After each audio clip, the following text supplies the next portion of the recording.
Gudlavalleru engineering college ఘటన ఇప్పుడు సంచలనంగా మారిందనే చెప్పాలి.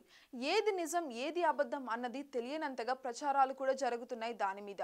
ఇక హాస్టల్ 28 కెమెరాలు పెట్టారని 300 మంది అమ్మాయిల వీడియోలు తీశారని ప్రచారం ఇప్పుడు సోషల్ మీడియాలో ఎక్కువగా ఊపందుకుంటుంది.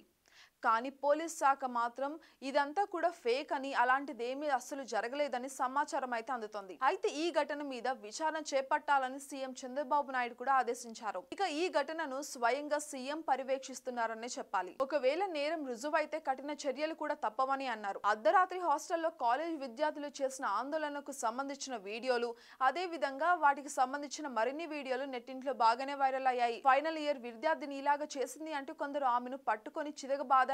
ఇక ఈ విషయం తెలుసుకొని పోలీసులు అక్కడకు చేరుకొని ఘటనను కూడా అదుపులోకి తీసుకొచ్చారని తెలుస్తోంది. ఇక కొంతమంది అమ్మాయిలు ఈ ఘటన మీద మాట్లాడిన వీడియోలు, ఆడియోలు కూడా నెట్టింట్లో వైరల్ అవుతున్నాయి ఇప్పుడు. ఇక ఆ వీడియోలను కూడా అబ్బాయిలకు అమ్ముతున్నారు అంటూ ఒక విద్యార్థిని కూడా మాట్లాడింది.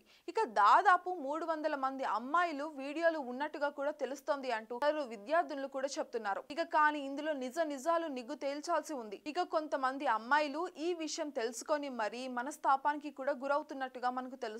అదే విధంగా సూసైడ్ చేసుకోవాలనిపిస్తుంది అంటూ కూడా మాట్లాడిన వీడియోలు ఇప్పుడు నెట్టింట్లో వైరల్ అవుతున్నాయి. ఇక ఈ ఆడియోల మీద పూనం కౌర్ కూడా స్పందించింది. 28 కెమెరాలు, 300 వీడియోలు, అసలు ఏపీలో ఏం జరుగుతుందో చూడండి అంటూ కొంతమందిని అయితే ట్యాగ్ చేసింది. ఇక అంతకు ముందు ఈ ఘటన గురించి చెప్తూ వైఎస్ షర్మిలాను కూడా ట్యాగ్ చేసింది. ఇలాగా ఈ హిడెన్ కెమెరా ఘటన, గర్ల్స్ హాస్టల్ ఘటన మీద పూనం కౌర్ మాత్రం ఎప్పటికప్పుడు రియాక్ట్ అవుతూనే ఉంది. ఇక ప్రేమ వ్యవహారాల్లో వచ్చిన గొడవల వల్లే ఇదంతా కూడా పుట్టుకొచ్చిందని, హాస్టల్లో హిడెన్ కెమెరాలు లేవనే వాదన కూడా వినిపిస్తోంది. ఇక ప్రభుత్వం ఈ ఘటన మీద విచారణ కూడా చేపట్టి అసలు నిజాన్ని కూడా వెలికి తీయాల్సి ఉంది.